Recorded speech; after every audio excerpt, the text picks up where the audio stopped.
Hi friends, welcome to Riya cooking. இன்னைக்கு நம்ம என்ன பார்க்க போறோம், ஆனியன் சப்பாத்திக்கு ஆனியன் குருமா எப்படி வைக்கிறதுன்னு தான் பார்க்க போறோம். வாங்க எப்படி பண்றதுன்னு பார்ப்போம். ஃபர்ஸ்ட் வந்துட்டு ஒரு சில தேங்காய் இதை நம்ம மிக்சி ஜார்ல போட்டுக்கலாம்.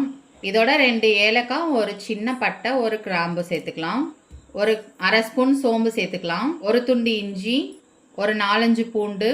இதை எல்லாத்தையும் ஃபர்ஸ்ட் அரைச்சிட்டு அதுக்கப்புறமா தக்காளி சேர்த்து நம்ம அரைச்சிக்கலாம். இந்த மாதிரி தண்ணி ஊற்றாமல் ஃபஸ்ட்டு இப்படி துருவி எடுத்துக்கோங்க. அதுக்கப்புறமா நம்ம மீடியம் சைஸ் தக்காளி 3 எடுத்திருக்கேன். இதையும் சேர்த்து தண்ணி ஊற்ற வேண்டாம். இந்த தக்காளியோட தண்ணியிலே நம்ம அரைச்சி எடுத்துக்கலாம். இந்த அளவு அரைச்சா போதும், ரொம்ப அரைக்க வேண்டாம். ஒரு 2 ஸ்பூன் எண்ணெய் ஊற்றிக்கோங்க. ஒரு 1/4 ஸ்பூன் சோம்பு, 2 பச்சை மிளகாய், ஒரு கிராம்பு, ஒரு ஏலக்காய், ஒரு பிரியாணி எல்லாம் எடுத்துக்கலாம். ஒரு 4 ஆனியன் இந்த மாதிரி நீளமாக கட் பண்ணி எடுத்துக்கோங்க. இதை சேர்த்துக்கலாம்.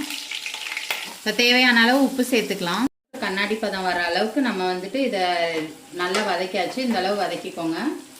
மஞ்சள் தூள் 1/4 ஸ்பூன் போட்டுக்கலாம். மிளகாய்த்தூள் ஒரு அரை ஸ்பூன் போட்டுக்கோங்க. மல்லித்தூள் 1 ஸ்பூன் போட்டுக்கலாம். இதோட புதினா கொஞ்சோன்னு சேர்த்துக்கோங்க. இப்போ நமக்கு நல்லா வதங்கிடுச்சு. இப்போ நம்ம அரைச்சி வச்ச மிக்ஸை சேர்த்துக்கலாம். நல்லா பச்சை ஸ்மெல் போகிற அளவுக்கு நல்லா வதக்கி விட்டுக்கோங்க. இதை நமக்கு நல்லா வதங்கிடுச்சு. இப்போ நம்ம தண்ணி ஊற்றிக்கலாம் தேவையான அளவு.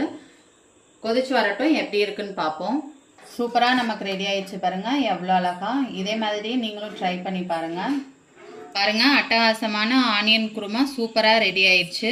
அவ்வளோதான். இந்த வீடியோ உங்களுக்கு பிடிச்சிருந்துச்சுன்னா லைக் பண்ணுங்க, ஷேர் பண்ணுங்க, கமெண்ட் பண்ணுங்க, சப்ஸ்கிரைப் பண்ணுங்க, கூடவே அந்த பெல் பட்டனை கிளிக் பண்ணுங்க. Thank you friends.